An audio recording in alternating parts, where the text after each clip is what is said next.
recognizing the member or the leader of the third party. Thank you. Thank you, Mr. Chair, and thank you to the Minister and staff. I know this is the last 2 hours of a grueling multi-day session, so I will try and be brief, and I'll apologize in advance. We're a small caucus, so I have not heard all the questions that have been asked. There may be some repetition, but I will try to minimize that. A couple of broad questions, and then I'll get into specifics. First one, we've heard a lot in this chamber about emergency room closures impacting all parts of BC. In my colleague's riding, Saanich, the emergency room has been temporarily closed at night for almost 2 years. Recently, the Squamish Hospital has been struggling to retain consistent OB/GYN coverage, which could force expecting mothers to travel hours to deliver. Insufficient staffing has been an ongoing issue, as we all know. Can the Minister summarize what the government's doing to improve the level of doctors and medical staff? And I'm specifically referring to rural, trying to focus on rural parts of BC.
Minister of Health. Thank you very much, Mr. Chair. Welcome to the Leader of the Third Party. Good to have you in the room, and thank you for the questions. I'll also do my best to try to give responsive answers and refer you, perhaps in some places in Hansard where we have canvassed some of these questions before, but also I'll try to keep my answers, if that's, I'll try to keep my answers relatively high level, and happy to talk with the member more after. First of all, when it comes to the number of doctors and healthcare practitioners that we need to train and recruit and attract to live in our rural communities, this is one of my top priorities. And I want to first say that as a former mayor of a rural community myself, the thought of having an emergency department temporarily closed, I can well imagine what that must feel like as a citizen of that community, and knowing that you need to be able to count on medical services being there for you at your time of need. And also to put it in the context of the global healthcare worker shortage that we are experiencing, not just here in BC, of course, but a global shortage, so across Canada, and that other provinces are experiencing emergency room closures and aspects with their health human resources that we are here too. So I'm just going to briefly go through some of the many different programs and steps that our government is taking, but point out that this is a key deliverable in my mandate letter from the Premier to make progress on attracting physicians, nurses, and others that are needed to make sure that emergency departments are open and ready for people. So one of the ways we're doing this through the Health Human Resources Strategy is through the expansion of the Practice Ready Assessment Program, offering 96 seats. It's a pathway to licensure for internationally trained family physicians in exchange for a 3-year return of service commitment into a community of need as identified by a health authority. We are working with the UBC Faculty of Medicine to support international medical graduates through their postgraduate medical education training in family medicine, in psychiatry, in general pediatrics, and internal medicine. In terms of rural recruitment and retention, there are several different programs that are underway through the Joint Standing Committee on Rural Issues for rural programs under the Rural Practice Subsidiary Agreement, and these support specifically the recruitment and retention of physicians. There is the Rural Retention Program, provides financial benefits to encourage physicians to live and work in eligible rural communities. There is the what we call the RRP flat fee. This is includes a rural business cost modifier, which are paid to any physician who permanently resides and practices for at least 9 months of the year in an eligible community. The Northern and Isolation Travel Assistance Outreach Program, which provides funding for travel expenses and travel time honorariums to approved visiting physicians, and they deliver medical services in rural and isolated communities when service isn't available. A recruitment incentive fund providing up to $20,000 to a physician who's recruited to fill a vacancy in an eligible community. I want to talk a little bit about distributed medical education, the program at UBC. It's the first fully distributed medical education program in North America. It's where there are over 1,000 medical students and over 1,500 medical residents who are learning and training in communities across BC. UBC now has the single largest family medicine program in Canada, and this distributed medical education will continue to play a really pivotal role in creating more physicians here in BC, expanding the number of family physicians who complete their residencies and transition into practice here in BC. We've expanded postgraduate medical education significantly. We've added 162 positions, including specialty positions, and we've been canvassing specialties in estimates today. In 2025, we have a total intake of up to 613 new postgraduate medical education residents, and that includes family medicine, enhanced skills, first-year specialties, subspecialties. We have created new physician extender occupations, and the member has mentioned Saanich Peninsula Hospital. I'm really glad that he did, because that is the site of British Columbia's first 2 physician assistants in emergency departments. They've joined the team there, and the purpose, they have been described as physician extenders, so people who work in that team-based environment in an emergency department and assist physicians working there. Now, we've got 2 at Saanich Peninsula. Northern Health has 4 PA positions posted, 2 each in Prince George and Dawson Creek, and they're hoping to fill that this spring. And all of the health authorities are working to identify sites where they can introduce physician assistants. We also have what's called associate physicians. This is a route to meaningful employment in the health system for international medical graduates who are not otherwise eligible for independent licensure. So we have 78 of these associate physicians who are working in a wide range of different settings across British Columbia. And then maybe lastly, I'll just talk briefly about the work that we're doing to reduce barriers, supporting bylaw changes to reduce barriers for US trained physicians, and supporting bylaw changes to remove the Medical Council of Canada examination requirement for internationally trained medical graduates. And again, this is about, of course, meeting the test of the public interest and ensuring that physicians are qualified, have training that is equivalent to what one would receive in Canada, and enabling them to come and work here faster. So these are just an example of some of the many different kinds of programs, from creating new physicians to incentivizing physicians to move into rural and remote areas. And not just family doctors, which we know are so important, but also the specialties that are required. And the member had mentioned maternity services, for example. So OBGYNs and other essential members of the healthcare team. Thank you, Mr. Chair. Thank you, Minister. Leader of the third party. Thank you to the Minister for that summary. I'll jump straight into some specific questions, some of them on behalf of my Green Caucus colleague. This one, you'll notice, definitely is,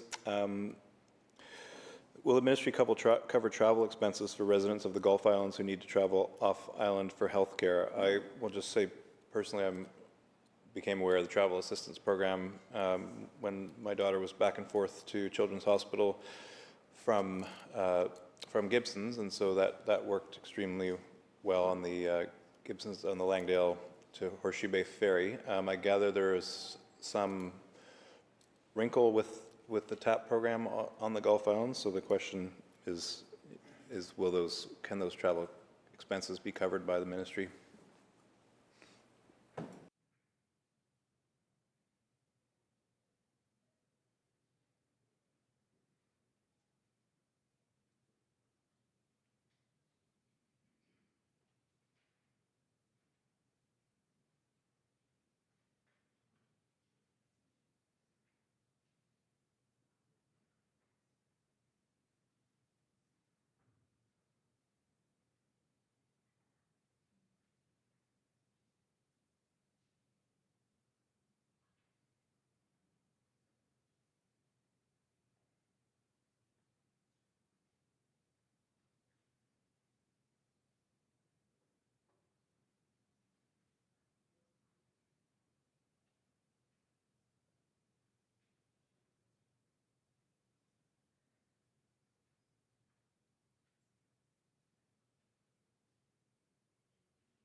Minister of Health.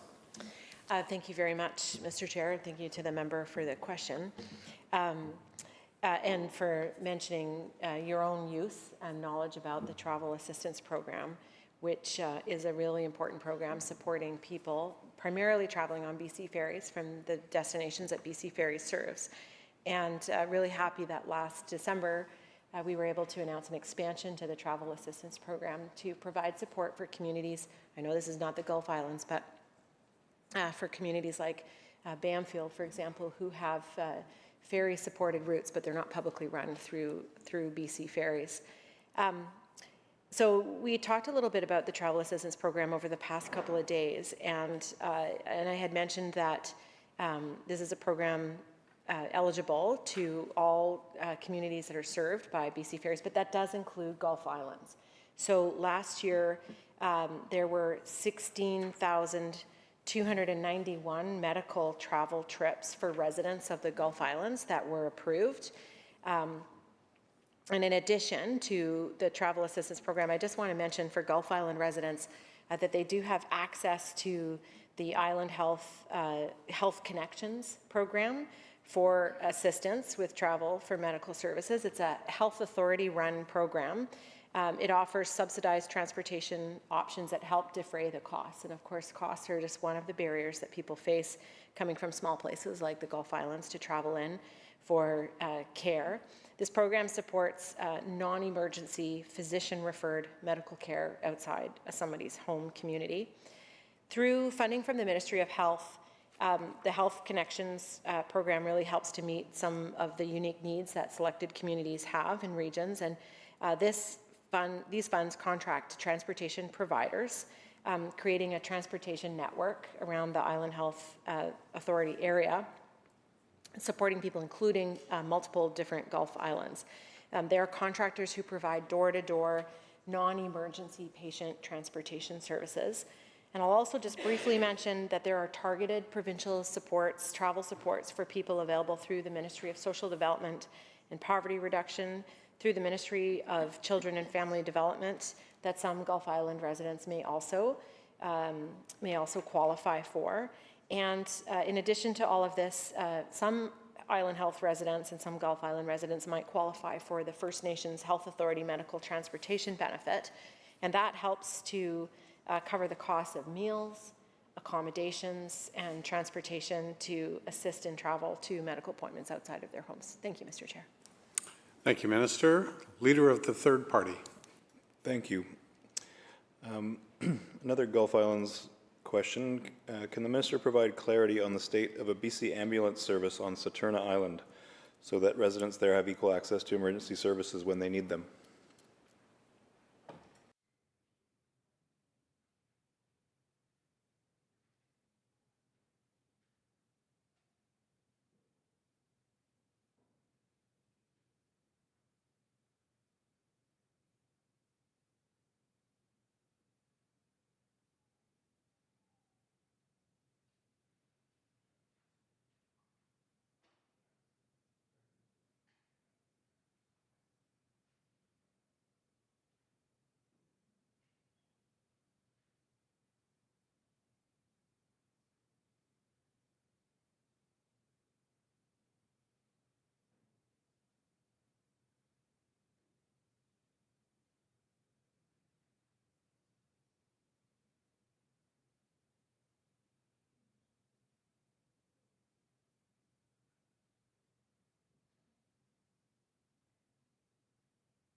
Minister of Health.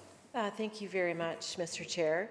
Thank you for the question about BC Emergency Health Services and how it works for an island as small as Saturna Island, a beautiful island. BC Emergency Health Services is a provincial service, and ambulances of both air and ground are always sent to the highest priority calls when they're needed, and that's regardless of community boundaries. So despite the fact that Saturna Island does not have its own, and it never has had its own BC Emergency Health Services station, it does receive services, and that's really important for residents to know, and that service is available by air, ambulance, or by water taxi when it's needed. I note that there are under 100 events annually on Saturna, and a couple of other ways that emergency health services provide support. And one is by providing medical supplies and training to the Saturna Island Medical Responders Group. The dispatch center for Saturna Island is based in Langford, and that provides the 911 call assessment and the emergency assistance over the phone to local residents. There is a local fire department, I will also note, but they do not respond to medical events, unlike some other communities where they are also trained to respond to medical events. And I really appreciate the question. I think it's important for people living on the Gulf Islands to know how they are supported by BC Emergency Health Services and by air, ambulance, and water taxi. That is the key way that these critical life-saving services are provided. Thank you, Mr. Chair. Thank you, Minister. I would encourage members to turn off or silence their electronic devices during this conversation. The Leader of the Third Party. Thank you. Continuing on with the ambulance service, I've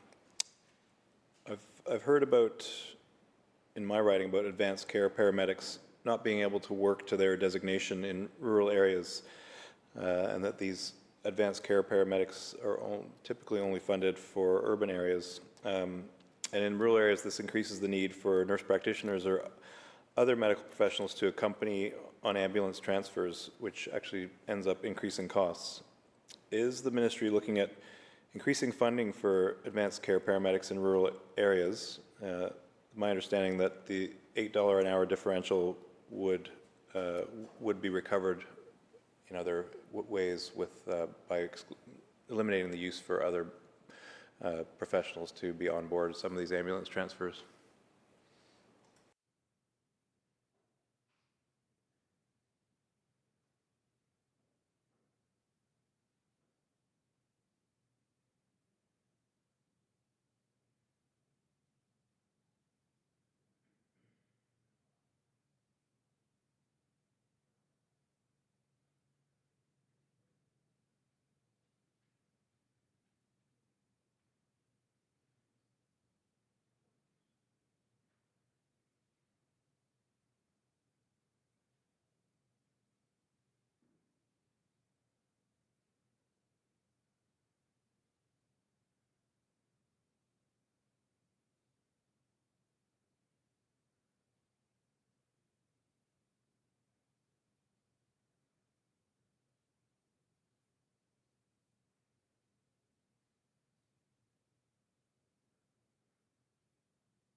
Minister of Health. Thank you very much, Mr. Chair. Thank you to the member for the question. I think that's exactly the kind of thinking that's really important in determining different ways of being able to provide service in rural and remote communities. My understanding is that BC Emergency Health Services does have advanced care paramedics stationed in specific rural communities, and we are looking at that, and I think there's going to be a lot to learn from these placements so that we can see how well they are working in the system of care that's available in those communities and the specific work that they can do. And that with that knowledge, look to recruiting and training and hiring more advanced care paramedics as a solution for providing care in rural communities. So far, the communities where advanced care paramedics are stationed are Salt Spring Island, Port McNeill, Cranbrook, Valemount, New Denver, and Zabalas. Thank you, Mr. Chair. Thank you, Minister. Leader of the third party. Thank you, Minister. A bit of a broader question. The 2025 budget allocates significant additional resources to increase the capacity of our healthcare system, which is good news. However, it's our view that lack of access to a physician is not only the result of limited number of doctors, but also due to increases in administrative burdens that are eating up doctors' time and resources. What is the ministry's plan to alleviate the administrative pressures for doctors that prevent them from providing more care for patients and less time for paperwork?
Minister of Health. Thank you very much, Mr. Chair. Thank you to the member for the question. Certainly when I meet with doctors, one of the top issues they raise with me is around administrative burdens and all the steps and ideas that they have and that we are doing together, and I'll speak about these in just a moment, to reduce that burden so they can spend the most time possible with patients, and I completely agree with the member.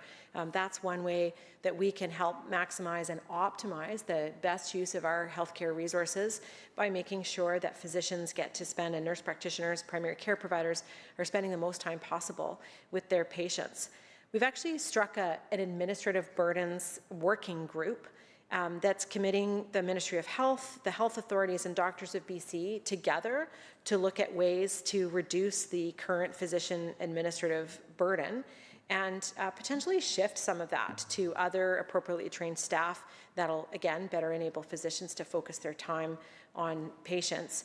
A few areas where the group has been discussing changes are around things like in medical imaging. focusing on different processes and ways of undertaking medical imaging that will save time for physicians. Looking at the way special authorities are provided. That includes authorization renewals, drug listing reviews, the digital integration that is available there. We have a campaign commitment that we have made around reducing the use of sick notes and eliminating that requirement, which doctors have, family doctors especially, have mentioned many times as an administrative burden that they feel is unnecessary, and we've made that commitment to work with them, and so we'll have more to say about that in the future. And a lot of this really is around replacing paper and fax with digital tools, using the technologies that are available to better connect healthcare systems.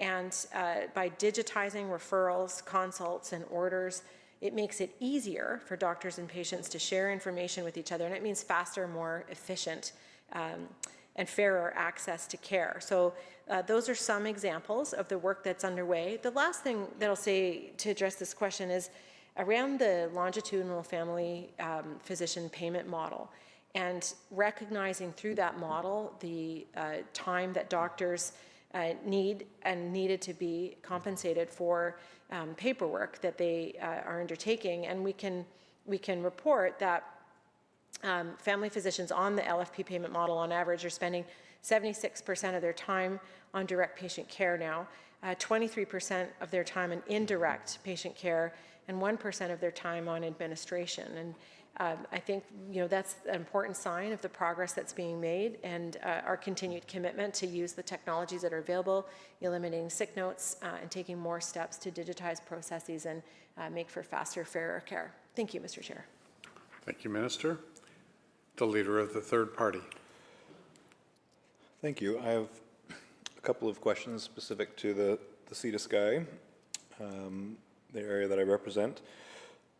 First one is a big one. The ministers probably, and ministry staff are probably aware that Squamish needs a new hospital at some point. They have rapid population growth, and age means that Squamish is outgrowing its hospital, or has outgrown it. There's been some preliminary work on a health sciences precinct on a new site, very preliminary. But I'm just wondering if the minister can say where this sits in the overall ministry's capital financial plan, and how, where on the horizon it might be, and when Squamish might be able to expect a new facility.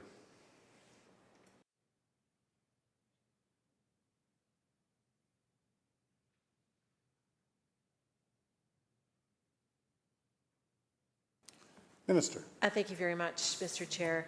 I'll be very happy to pass that question along to the Ministry of Infrastructure, but they now have the responsibility for capital planning and building hospitals. Thank you, Mr. Chair.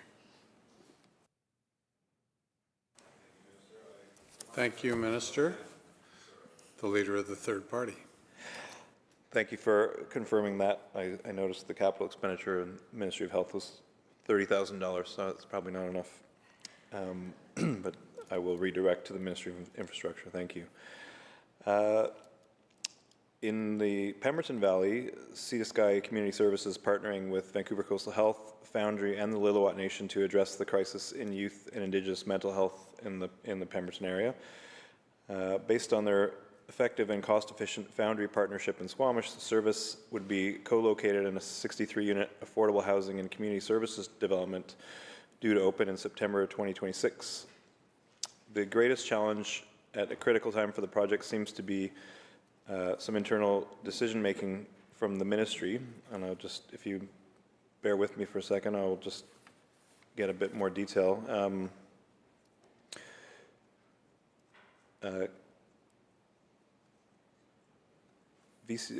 Vancouver Coastal Health is supportive of the project. However, there seem to be some administrative issues, one about co-location and one about formula for staff space. So I'm recognizing this is pretty specific, but I'm hoping that the ministry staff might be able to update on where that's obviously, it's been very successful across the province. Foundry's been successful in Squamish since it opened a couple of years ago, and I think given the challenges, the whole Pemberton Valley, including Mount Currie, this would be a very beneficial service, and it seems to be most of the way there with a little bit more support required.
Minister of Health. Thank you very much, Mr. Chair. Thank you to the member for the question inquiring about this specific project. Foundry projects that are expanding across British Columbia provide really critical services for youth to access all kinds of health and mental health services all under one roof. And I know in a community like Pemberton and in the valley there, it's just as essential for youth there as it is for youth living in any community in BC. What I'm going to ask, Mr. Chair, through you to the member is for the member to give us an opportunity to go dig into the specifics of this case so that we can report back to him and get him an update that he needs for the project. Thank you. Thank you, Minister. Leader of the third party. Thank you to the Minister. I appreciate that. Continuing on mental health, the Mental Health Act has been in desperate need for examination and update for years, yet despite 2 decades of increased knowledge and research into mental health, it has not been amended since 1998. Will the Minister and this government commit to an evidence-based analysis of the Mental Health Act and to support improving mental health care in our province?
Minister. Welcome, Madam Chair. Nice to see you. Thank you very much to the member for the question around the Mental Health Act, and I want to start off by recognizing that it is important to review the evidence and implement changes to legislation and policy to ensure that we are providing the very best mental health and substance use care possible for British Columbians, and that includes amendments to the Mental Health Act. It's equally important that we undertake this work carefully, given that the Mental Health Act governs the treatment and care for some of the most vulnerable individuals in our society, in our communities, and in a very complex system of primary, acute, tertiary, and community settings. And so changes need to be done in a thoughtful way to ensure that services continue to be provided to people always with their best interests at the heart. Since the Act came into force in 1998, as the member refers, there actually have been a number of changes to the Act and its regulations. So I'll just briefly run through a few of those. For example, in 2005, the prescribed forms 13 and 14, which are forms that support patients who are being informed about their rights under the Act. These forms were rewritten in plain language and updated to be more patient-friendly. In 2011, the definition of near relative in the Act was updated to be more inclusive. And in 2022, our government passed amendments that introduced a right for involuntary patients to meet with an independent rights advisor. The independent rights advisor service is operated through the Canadian Mental Health Association. It's run by Health Justice, and this service provides free, confidential, and independent support and information to people who are detained and experiencing involuntary treatment under the Mental Health Act here in BC to help them understand what their legal rights are and how they can act on those rights. The service is available at all 75 facilities that are designated under the Mental Health Act, and for those who are in community on extended leave. It's an important step that was taken to improve and modernize the process in the Mental Health Act for involuntary treatment. And in 2023, there was an amendment to allow nurse practitioners to assess and sign the first medical certificate for an involuntary admission under the Act. And this supports nurse practitioners to work within the full scope of their practice and supports patients as well by enabling a more seamless admission process during what very often is a time of crisis. So we're going to continue to review and make the appropriate changes that are needed to best support patients, to support their caregivers as well, and the entire system of mental health services here in BC. There are following on that, there's also two key documents that I want to talk about briefly that they support individuals and practitioners, mental health facility operators, and the public in understanding the application of the Mental Health Act. And they are the guide to the Mental Health Act and the standards for operators and directors of designated mental health facilities. And these are two important, really cornerstone documents that seek to direct and inform people about how the Act works and for people who are most affected by it. So updates to these documents are underway right now, and they're being guided by the revisions of the Act that I have just run through, and they reflect the current day understanding that we have around how to best deliver mental health services to those people who are in crisis. So this, as I said, work to revise this, it's a 2005 edition, so it's high time that we do this work. And we're doing this based in part on recommendations that came from the Office of the Ombudsperson to help improve compliance with the Mental Health Act, to help people understand what the Act encompasses, and to ensure that there's consistency between the guide and the standards, which are also being revised and updated. This is work that will be completed this year. Thank you, Madam Chair.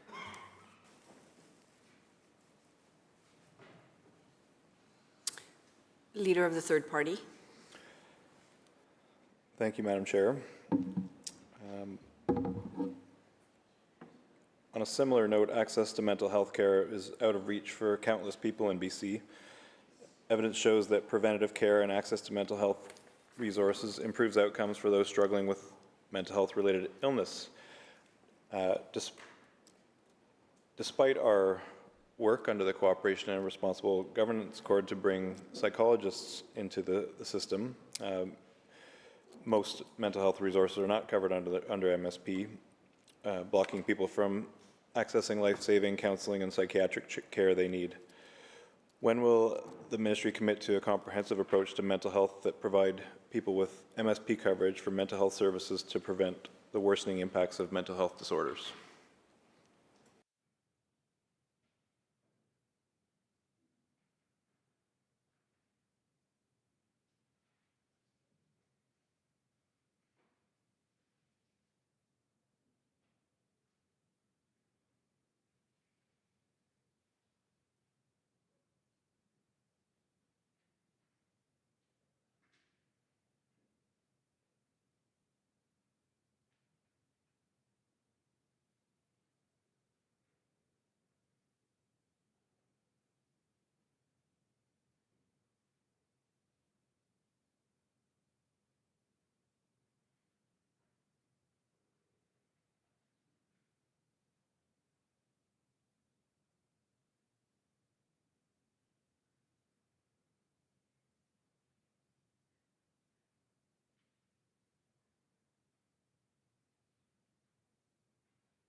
Minister.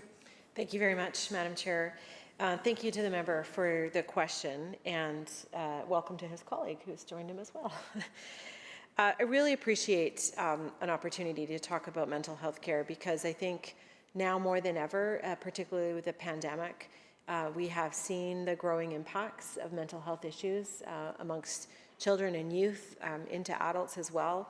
And this government is committed to expanding the supports that are available for people and ensuring that mental health is treated as it should be, which is part of health. And I'll note that we set aside mental health and addictions into a standalone ministry in 2017 and then took the decision just late last year to roll that back into health. And while I think a standalone ministry served a very important purpose, that now was the time for more efficient and kind of expedient decision-making around mental health care and supports for people suffering from substance use disorders, for example, that we roll that right back into the health ministry. So the member has asked specifically around mental health resources and the medical services plan, and I'm going to just talk briefly about what is covered under MSP or the eligibility there, and then I want to talk a little bit too about some of the rest of the work that's done outside MSP to support mental health. So first of all, psychiatrists, so the services of psychiatrists are eligible for MSP coverage because psychiatrists are medical doctors and they have that training specifically related to psychological issues, and they are eligible to prescribe medications and provide psychotherapy, a form of counseling. Under MSP, coverage is provided for the services of psychiatrists up to a maximum of 1 hour per day, up to 2 hours per week. And exceptions can be made to those limitations if the psychiatrist provides MSP with evidence that additional services are medically required.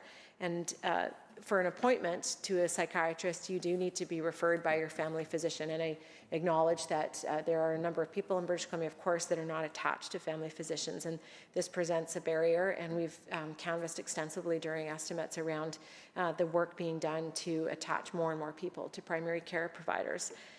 There are supplementary healthcare services that are not covered by MSP, like psychologist services.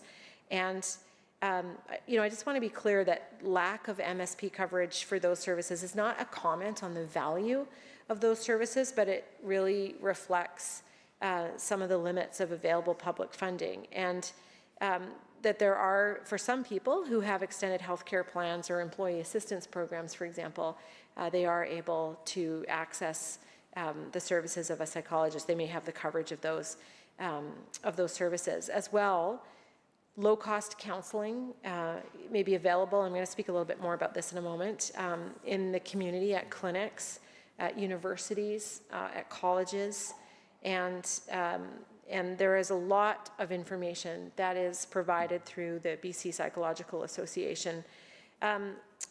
In terms of mental health resources that are available outside the MSP system, I do want to talk a little bit about community counseling grants, because this is an area that our government has invested in heavily in trying to create more access for people to community counseling, and knowing that it is a key early intervention for people who have mental health and substance use challenges and for whom cost remains a barrier. And that will really limit access for people to timely support. So beginning in 2019, our government, in partnership with the Community Action Initiative, developed the Community Counseling Grants Program to fund low and no-cost community-based adult mental health and substance use supports. And these are grants that are intended to increase access to underserved or hard-to-reach populations and to make counseling more accessible, including in rural and remote and Indigenous communities. The program began with grants to 29 different organizations. It was expanded to include 20 more in the year 2020, and that was a part of our response to COVID-19 and the pandemic, for a total of 49 providers. As of February 2025, there are 47 counseling services who are organizations that are receiving grants, and we continue to support them and have recently committed extending funding to the Community Action Initiative to continue this program with an additional $6.7 million approved to fund for yet another year. We're continuing to build an integrated network of voluntary services to support children, youth, young adults, their families, by promoting mental wellness. These are services designed to prevent the onset of mental health and substance use challenges and really identify those people who are struggling early and connect them to effective and culturally safe supports and services. So in this bucket, if you will, integrated child and youth teams, expanding those across the province with 39 teams operating in or implementation about to begin in 20 different school district communities. These are teams that work in an integrated way to deliver multidisciplinary wraparound mental health and substance use supports and services to children and youth and their family and caregivers, and really connecting them to the care that they need in a school setting or in a community setting.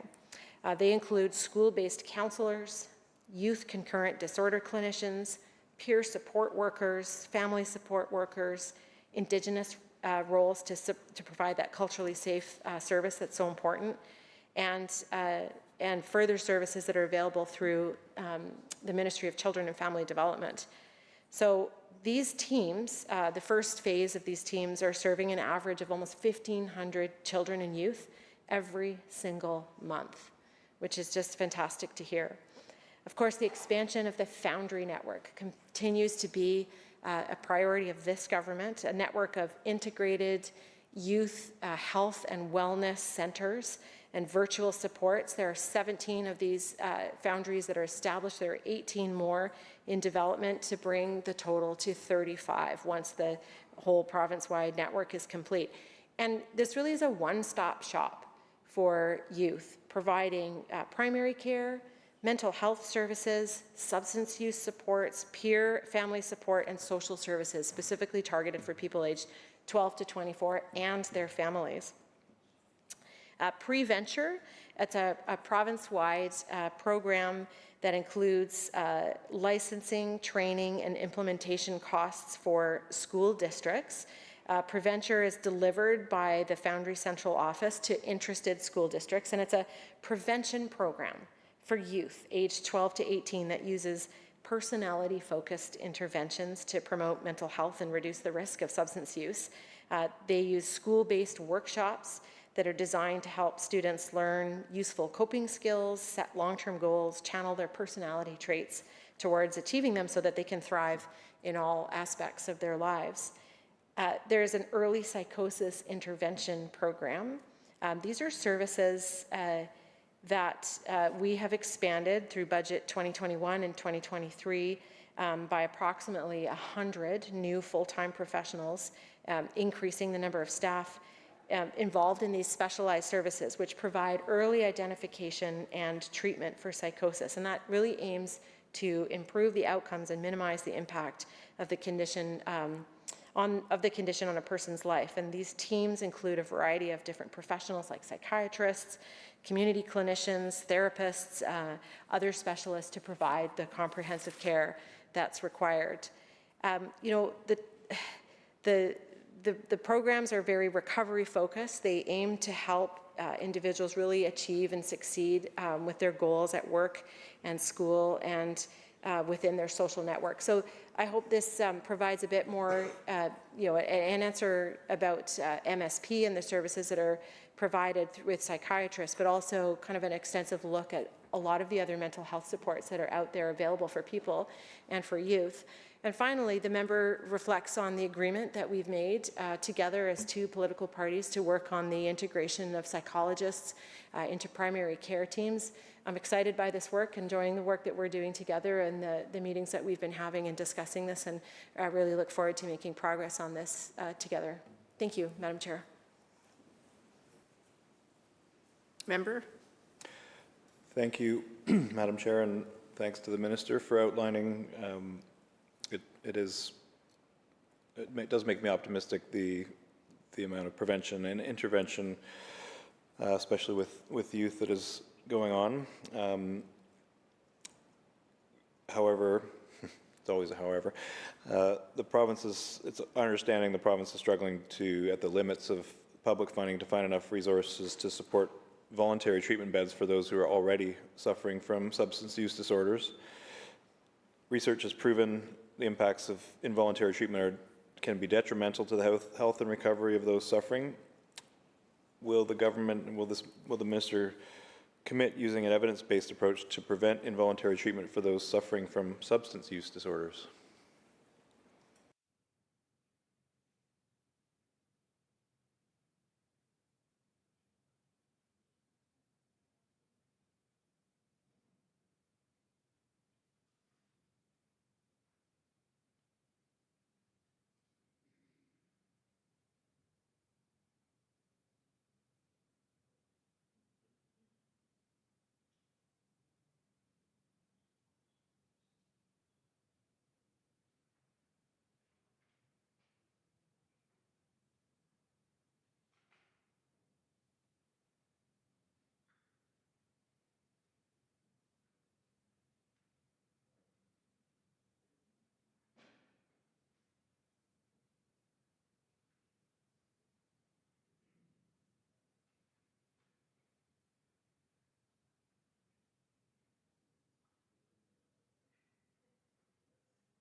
Minister?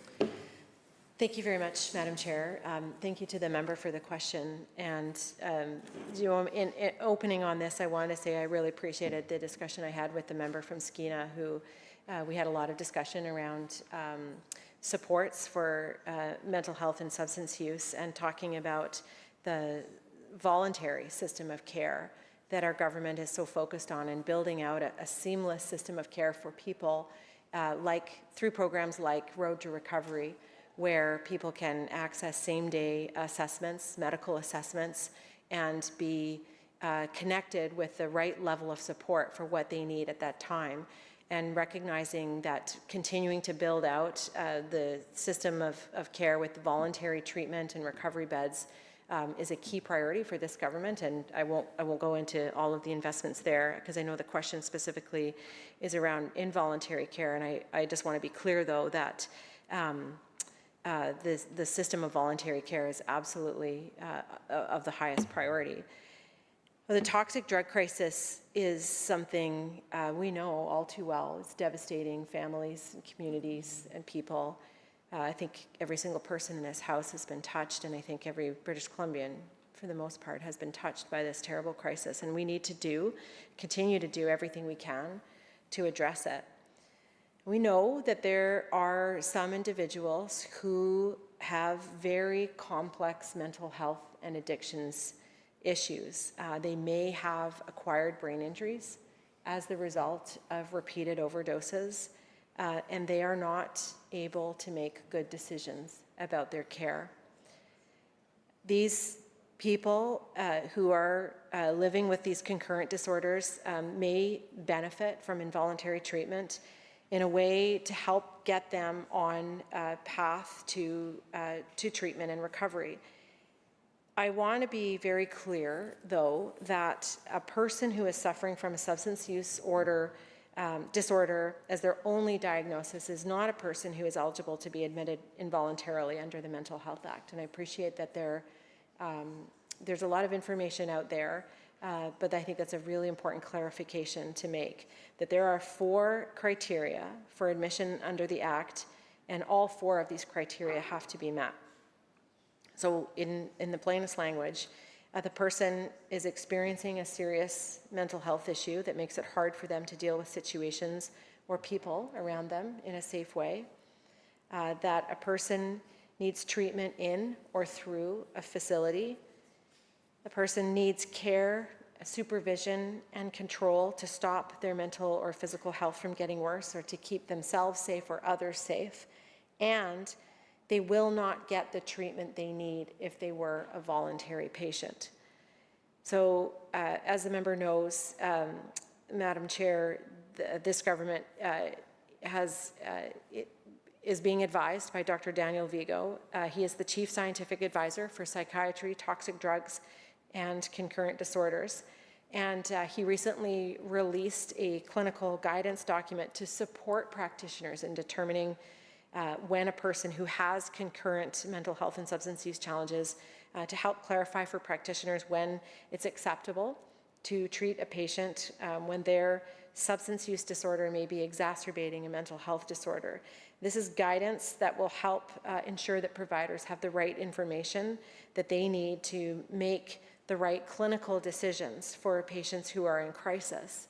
And that decision may lead for this very, very small subset of people who are experiencing concurrent disorders, who are a risk to themselves and to others, for their eligibility for involuntary treatment. And as we've discussed in this House before, there are 2 facilities, designated facilities, being established right now. The first at Surrey Pretrial, 10 beds there for people who are in the correction center, but second, a designated facility at Alouette, another 20 beds for people. And this is an important first step, and work continues with Dr. Vigo in this, and looking for future sites, for example, up north, and that's probably the next priority, is to provide involuntary treatment services like this in the northern part of our province. Thank you, Madam Chair. Member? Thank you. In this budget, $500 million was allocated for new funding for addictions and treatment recovery programs. From this, can the minister explain which portion is for treatment aftercare and what it looks like for those when they emerge from voluntary care?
Minister?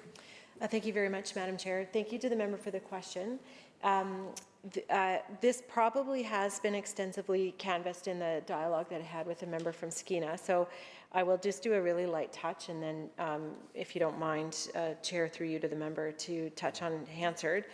But specifically over the fiscal plan, the $500 million that the member refers to, there is $70 million that's allocated to sustain existing services, and that includes just over 47 million in the fiscal plan to sustain road to recovery. And I've talked quite a lot about the importance of road to recovery and having that seamless system of care that connects people to the right services to meet their needs, all the way from withdrawal management through to treatment and recovery and aftercare supports. Spoken a lot with the member from Skeena around the importance of that seamless care system to avoid people from falling through the gaps, the in-between, moving from withdrawal management into treatment, moving from treatment into aftercare, making sure that people have the supports they need at the stage that they are at in their journey to healing. The budget includes $15.75 million in funding for aftercare regional community clinicians. It includes $10.936 million to expand community recovery centers. We have 3 recovery community centers operational in Vancouver Coastal Health right now, and on the North Shore in Vancouver and on the Sunshine Coast, and work's underway to expand this so that there is at least 1 in each health authority. This budget also includes $102 million for Indigenous treatment, recovery, and aftercare. And I do want to spend a moment on this because of just how important Indigenous treatment, recovery, and aftercare is in terms of supporting Indigenous people specifically who are struggling with substance use, mental health, and concurrent disorders. These are Indigenous-led projects that are designed to offer cultural and land-based healing programming as part of a supportive recovery and rehabilitative continuum of care. And some examples include Orca-Lalem, the Youth Treatment Center. It's a first of its kind in British Columbia and offers a 10-week cultural treatment program for youth. Sakwa-Luton Healing Center on Quadra Island, which will be opening soon, and offer treatment and supportive recovery programming that integrates the withdrawal management services that are offered by Island Health in Campbell River, and the Northwest Legacy Project, a project we've been speaking about in the House with the Northern First Nations Alliance that will include a new cultural treatment facility in the north. The Indigenous Fund also has included a grant to the Métis Nation BC to deliver on elements of their culturally distinct mental health and wellness programming and funding to the First Nations Health Authority to enhance their Healing House program. Thank you, Madam Chair. Member? Thank you. In the ministry's service plan, there's a stated goal of increasing access to opioid agonist therapy, known as, I will refer to as OAT. How many people are currently accessing OAT, and how are these numbers being tracked?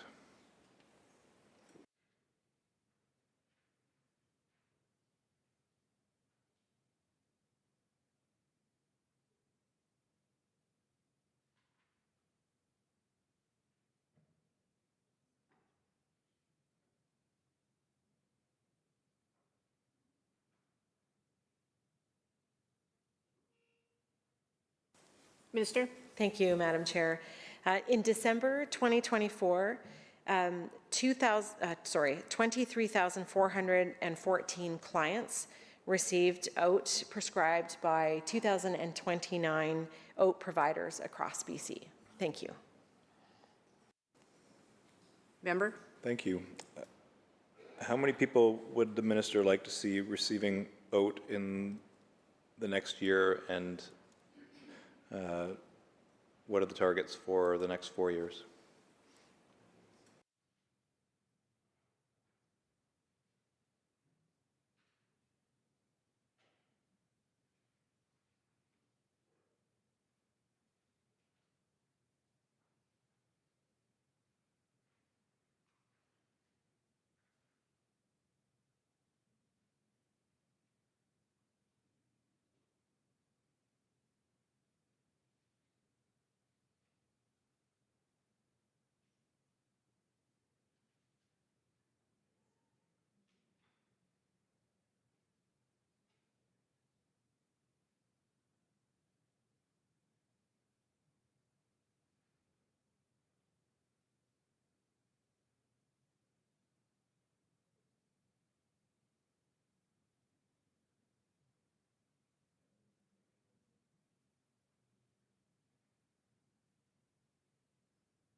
Minister.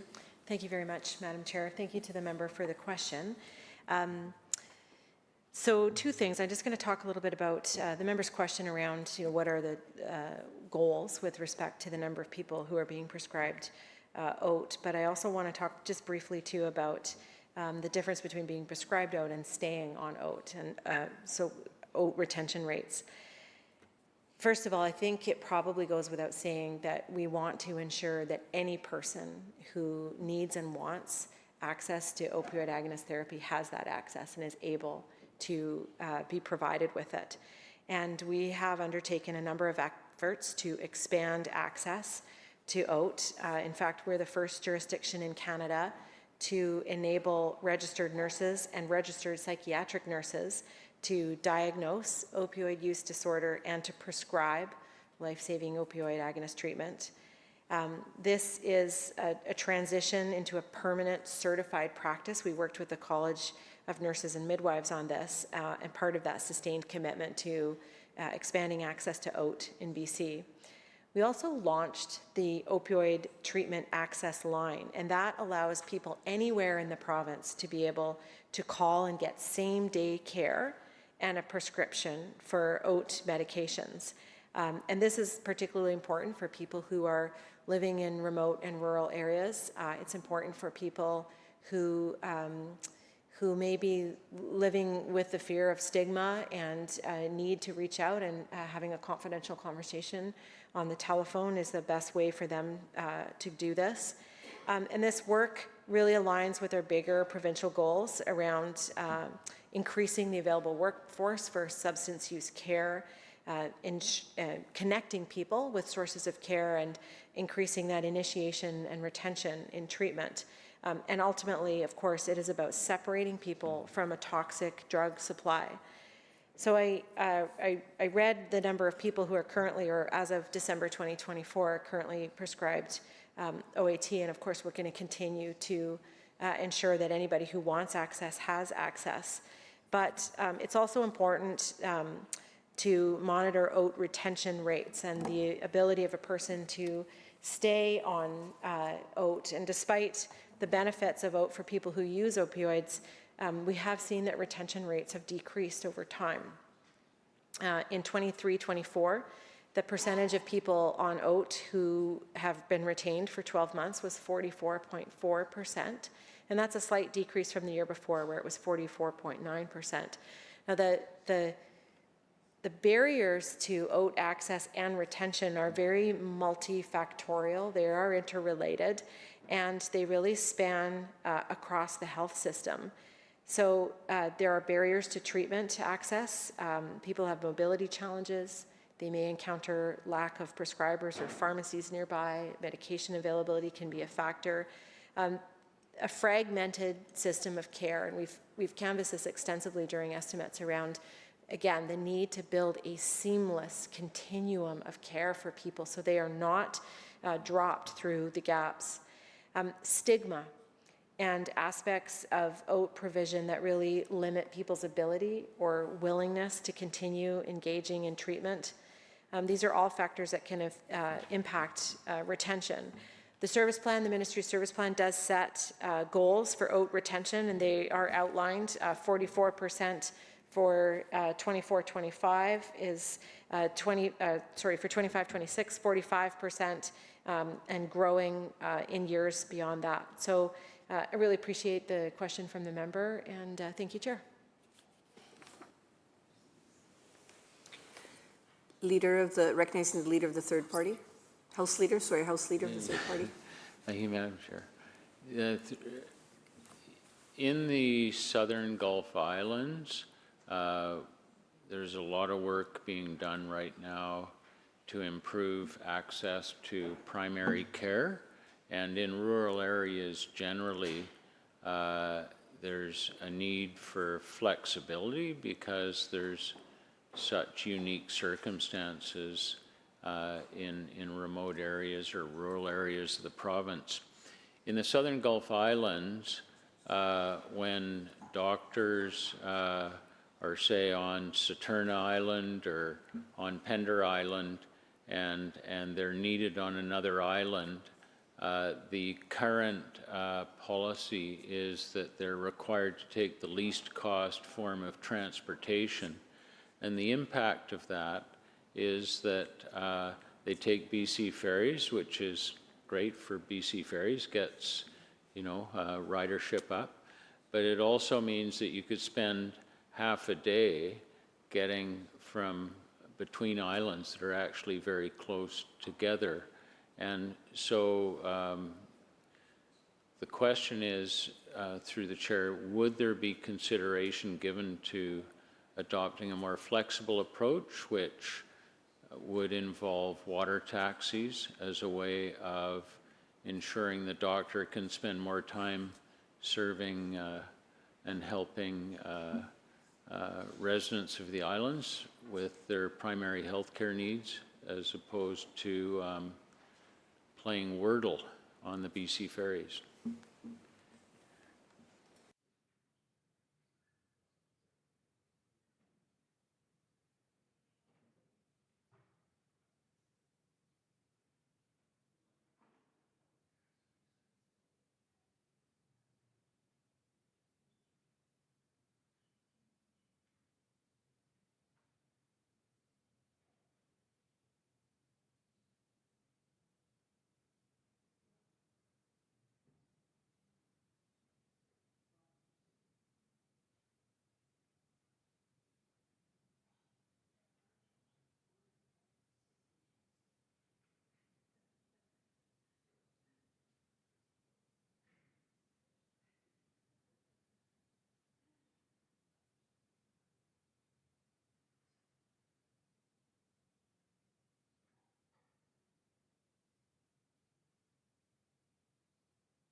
Minister?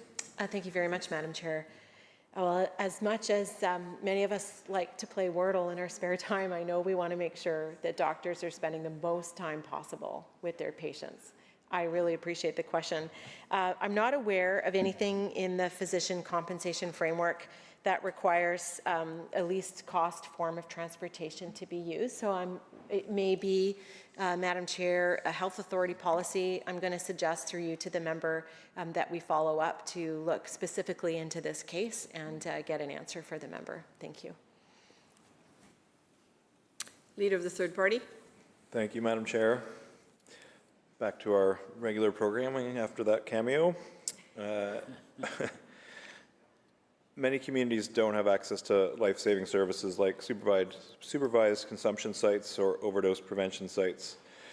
I note that in Squamish, the overdose prevention site is in some peril due to real estate exchange. What is the ministry's plan to expand overdose prevention services to communities in need and/or to increase the operating hours for overdose prevention sites to allow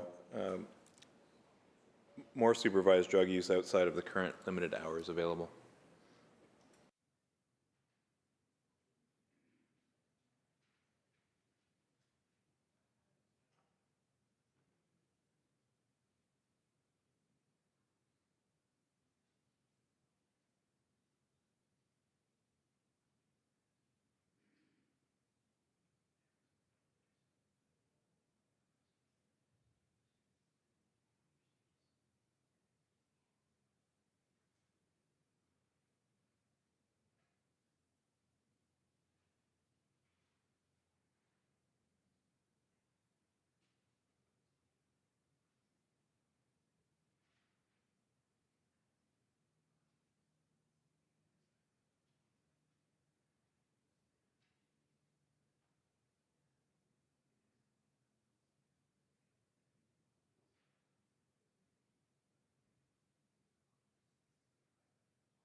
Minister. Thank you very much, Madam Chair. Thank you to the member for the question. I appreciate having an opportunity to talk about the importance of overdose prevention sites and services as one of the tools that are needed to address the toxic drug crisis, and the importance of sites, services like these, literally in saving lives. These services are often the first point of access for people to the healthcare system. It is a place where people can connect and receive information and learn about the supports, the treatment, the recovery services that are available to them. They also enable people to use drugs in a place that is monitored and where naloxone, life-saving naloxone is present, and also where sometimes drug checking services are part of it, but drug checking services being part of harm reduction services overall. It's part of this seamless continuum of care that we need. In order for people to access treatment and recovery, they need to be alive. And overdose prevention sites keep people alive. Over the last 6 years, over 12,000 death events have been averted through overdose prevention sites. We know that people using them, the people working in them, the people in communities around them need to be safe as well, that proper oversight and monitoring is required, and that's why we are developing minimum service standards to ensure that this oversight is in place. With this, we continue to support OPS. Budget 2024 provides $48.7 million to support existing harm reduction initiatives at OPS throughout the province, support drug checking, support naloxone kit distribution, and that includes $10 million annually over 3 years to support OPS. So with the release of the minimum service standards, health authorities will also have the guidance that they need and will make their decisions about the services that they will be providing within health authorities or at their sites. And again, I just really want to emphasize how committed we are to building and expanding a seamless system of care for people who are experiencing mental health and addictions issues, and that keeping people alive is the first step in connecting them to the system of care that they need for their healing journey. Thank you very much, Madam Chair. And with that, I move that the committee rise and report progress and ask leave to sit again. Recognizing the leader of the third party. Thank you, Mr. Chair, and thank you to the Minister and her team for graciously extending health estimates by a day. I believe I have until we adjourn at around noon. If that's incorrect, please let me know. I'll carry on. Mr. Chair, the change to witnessed consumption for prescribed safer supply is predicted to disconnect many people. We've heard how difficult it can be to show up at a pharmacy, often several times per day, to receive the medications they need. The Provincial Health Officer and the Office of the Chief Coroner of BC have both recommended to reduce barriers to accessing OAT and other life-saving interventions, but the witness consumption model seems to increase barriers. This could push many people to return to a reliance on the toxic street supply. How will the ministry reduce people's reliance on the poison drug supply and connect them to regulated alternatives?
The Minister of Health.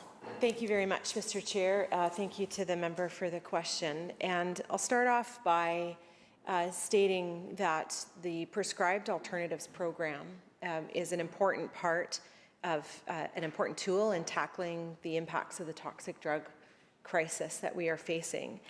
It is one of the tools in the suite of harm reduction approaches, in addition to others, and is important to help keep people alive and people who are facing addictions to this increasingly toxic, illicit drug supply. The Prescribed Alternative Program during COVID, we knew that in order to keep people in access to have access to these medications that are helping to keep them alive, it was important to move to a model that was more flexible so that people could access these medications. We also know, though, that prescribed medications of any kind need to be used by the people for whom they are intended to be used. They needed to be consumed by the people who need them and who are prescribed these alternatives. And that's why we've made the decision to move into a witnessed program where consumption is witnessed by a health professional, and that is part of decreasing the risk of prescribed alternatives going into the wrong hands, places where we don't want to see that take place. We also know that bringing people into close contact with prescribers is an option for them to continue the work in this healthcare relationship, and an opportunity for prescribers to work with their clients, their patients, in helping to titrate or move people away from prescribed alternatives as it is safe to do and into opioid agonist therapy, for example.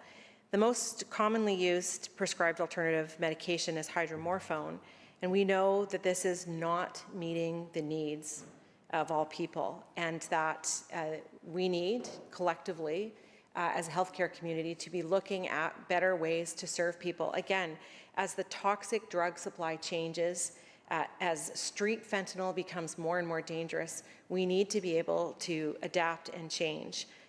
We are working with the BCCSU and with clinicians to develop guidance to assist prescribers in this work. And again, this is about finding the right medications to ensure that people's needs are being met. And it's about balancing two very important priorities in public health. One, that we keep people alive as we help them access the treatment and recovery services that they need. And the second, that we ensure that prescribed alternatives are used by the people for whom they are intended, and that we do everything we can to reduce and mitigate the risk of them being diverted into hands that we do not want to see them. So we're going to continue this work.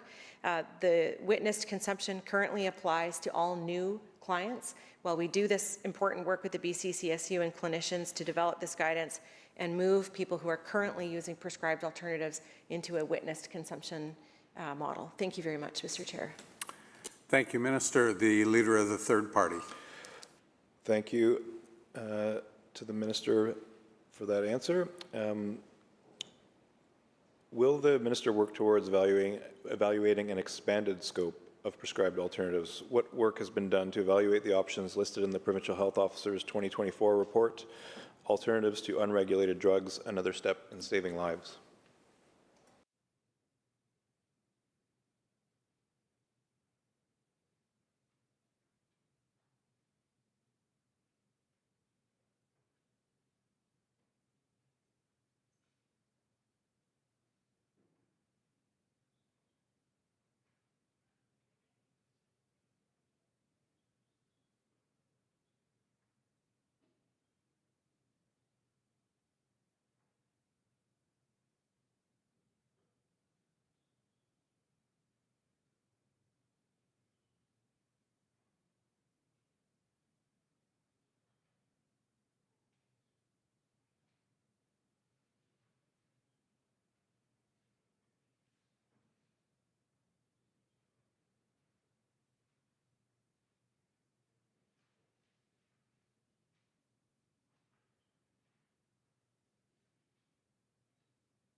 The Minister of Health.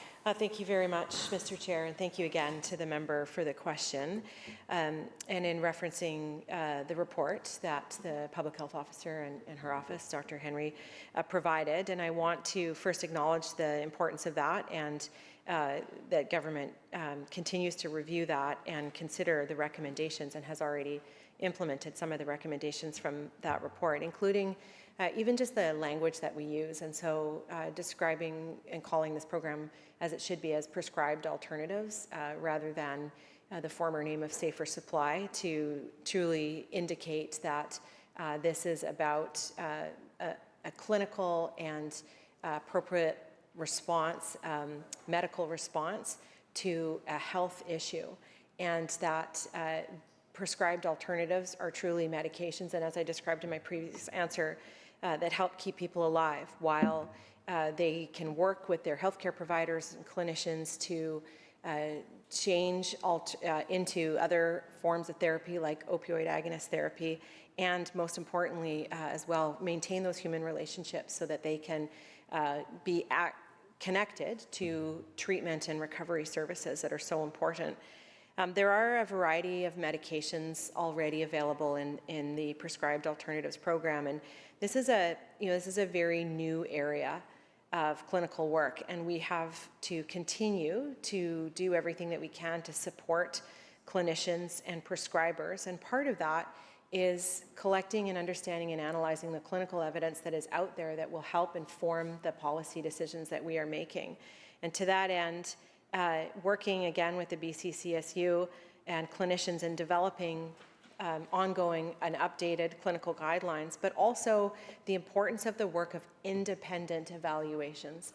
An independent evaluation by a person who is not wedded to the program and who is able to undertake the kind of thorough and objective analysis that needs to happen.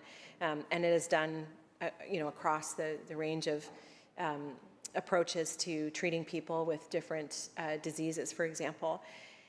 Now, there is a provincial evaluation of the implementation of prescribed alternatives that's underway right now. It is being led by Dr. Bernie Pauly. This work is being done with the Canadian Institute of Substance Use Research, and it will allow for, again, a fuller understanding of the impacts of the program, and including the unintended impacts of diversion, as well as the benefits for people who are on this program. That work takes time, so we don't expect it to be finished until 2026, because again, this is a new area and it is about following people through time on this program and then undertaking this evaluation. So we're going to continue to do this. We are committed to evidence-based approaches in helping people who are experiencing severe substance use and substance use issues. And again, as we've canvassed in estimates, our government's commitment to building out the full spectrum of supports for people. So beyond harm reduction programs like prescribed alternatives and harm reduction programs of providing the take-home naloxone program, for example, drug checking, overdose prevention services, but also backing up into the prevention work, the work we continue to do with youth and with adults around supporting mental health issues and crises that people experience. And then, of course, the treatment, recovery, and aftercare, as we've canvassed throughout estimates. This government has invested more funding into this critical area to address the toxic drug crisis than ever before. We remain committed. There is $500 million of new funding in this year's budget to sustain and expand the programs to support people, and we will continue to move forward with that.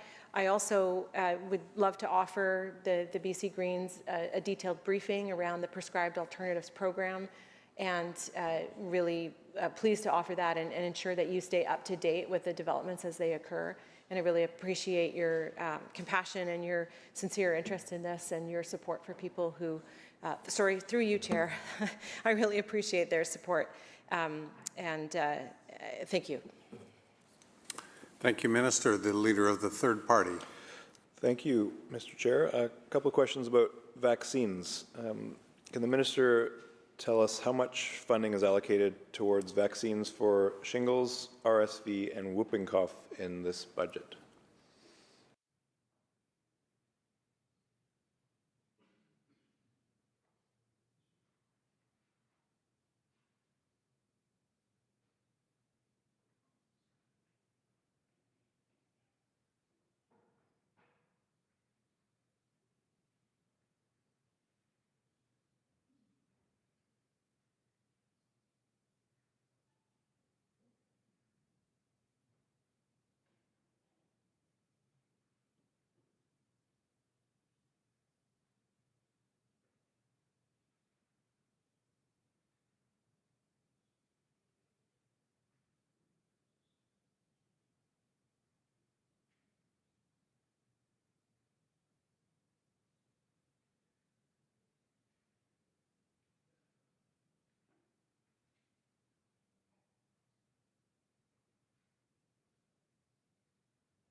The Minister of Health. Thank you very much, Mr. Chair. I'll start off by saying that our government believes in vaccine science and listens to experts when it comes to saving people's lives, and that includes from vaccine-preventable illnesses. The member has asked around funding towards vaccines, and I'll talk largely, and then I'll go into some of the specific examples that he's mentioned. So first of all, for fiscal year 25-26, we are forecasting to spend approximately $35.1 million on infant, early childhood, and school-based immunization programs writ large. This includes the vaccine to prevent whooping cough, or pertussis, and that vaccine, pertussis, is part of the publicly funded immunization program and is valued at $6.1 million. And because I know so many British Columbians are watching, I want to make sure that people understand that this is a vaccine that is given routinely for free at ages 2 months, 4 months, 6 months, and 18 months, at age 4 to 6 years, and again at age 14 to 16. 1 dose of pertussis vaccine is also provided for free in pregnancy to protect newborns who are too young to be immunized themselves. And now I'll talk more about RSV and shingles. The shingles and RSV vaccines aren't currently part of BC's publicly funded immunization program, but we do regularly review these programs to consider changes and additions. One population that does receive assistance are First Nations elders aged 60 years or older, and through the First Nations Health Authority, they are offered the Shingrix vaccination for shingles. There are new RSV vaccines from several different companies that have been approved by Health Canada and recently reviewed by Canada's National Advisory Committee on Immunization. Now, when a new vaccine is approved for use by Health Canada, we look to this committee and our provincial public health and immunization experts to assess and advise whether it should be added to our publicly funded immunization program in BC. And these groups consider a real range of different factors when developing these recommendations. And that includes factors like the burden of illness, vaccine efficacy, the safety, cost effectiveness, implementation feasibility, ethics, and equity. The ministry then reviews these recommendations in the context of all of our health system priorities. I'll also mention that there is a program, one moment here while I find that's it, right up, sorry, where is that? That was the, oh, thank you. Sorry, Mr. Chair. So right now, further on RSV prevention, there is a program for high-risk infants. Now, it's not a vaccine per se. It's a slightly different program, but it's to prevent RSV. And it's available through a program that's managed by the Provincial Health Services Authority. It's run by the BC Children's Hospital. And again, this is one way of providing this kind of health care for high-risk infants in particular. Thank you very much, Mr. Chair. Thank you, Minister. The Leader of the Third Party. Thank you, Mr. Chair. The HPV vaccine is proven to prevent cervical cancer and can be effective at preventing multiple types of cancer at any age. However, public funding for vaccinations only cover those under the age of 18.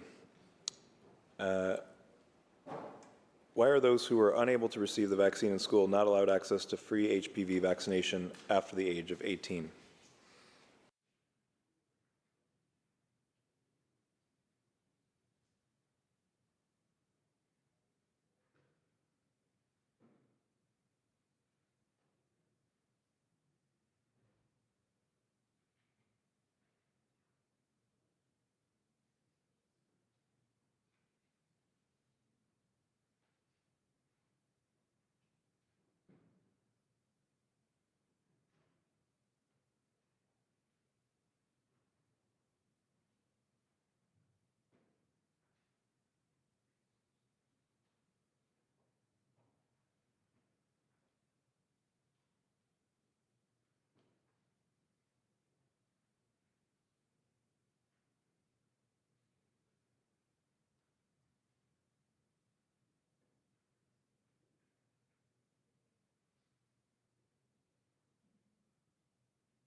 The Minister of Health.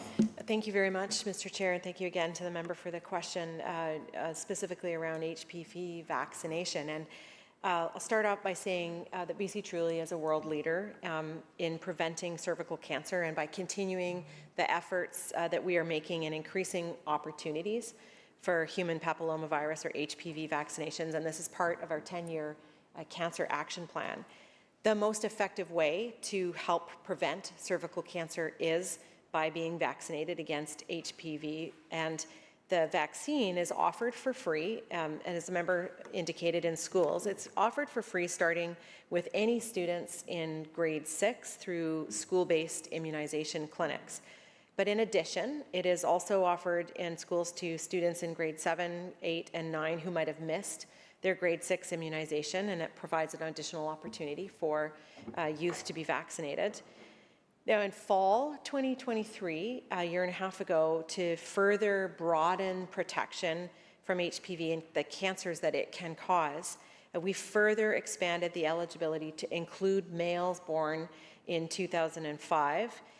And this means that beyond school-based immunization groups, that BC has now moved to a publicly funded HPV immunization program for anybody aged 9 to 18, and for special populations aged 19 to 26, like people who are HIV positive or living with HIV, two-spirit, transgender and non-binary, and cisgender men who have sex with men or who are street involved.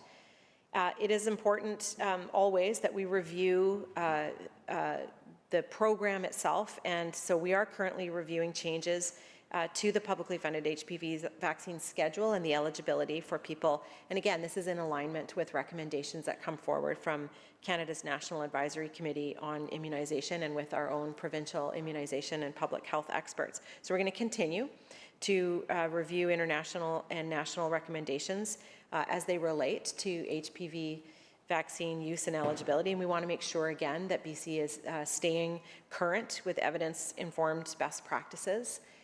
For anybody who is out there listening to this, beyond us in the room here, really important, you can always speak with your primary care provider about your own eligibility for this vaccine, and we'll continue to review and monitor this program, and I appreciate the question from the member. Thank you, Mr. Chair. Thank you, Minister. Recognizing the Leader of the Third Party. Thank you. The Society for Advocacy for Gender-Affirming Healthcare is calling on the government to do more to offer comprehensive gender-affirming care for the trans and non-binary people of British Columbia. Many trans and non-binary people in BC are often faced with unequal access to the healthcare services they need, which can increase issues with mental health. Equitable access to gender-affirming care has been shown to reduce the risk of suicide among trans people, yet the majority of gender-affirming care services are not covered under our public health care. MSP coverage for a critical gender-affirming care procedure for trans women is limited to, quote, genetic females only. Last September, the government announced it will be covering hormonal replacement therapy medications to treat symptoms of menopause, which many trans women also use for gender-affirming care. Unfortunately, the majority of hormone replacement therapy medications are still not covered. Will the minister explain if they intend to increase access to HRT medications for gender-affirming care?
The Minister of Health. Thank you very much, Mr. Chair. First of all, I just want to say that I really appreciate the question, and I want to acknowledge that there are gaps to address in healthcare services that are experienced by women, trans, and non-binary people, and our government is fully committed to continuing to do everything that we can to fill those gaps. I will mention 2 brief points. In December 2023, the ministry approved changes in coverage of medications, including transdermal estrogen and transdermal testosterone, to enable more equitable and accessible coverage of gender-affirming pharmacotherapies.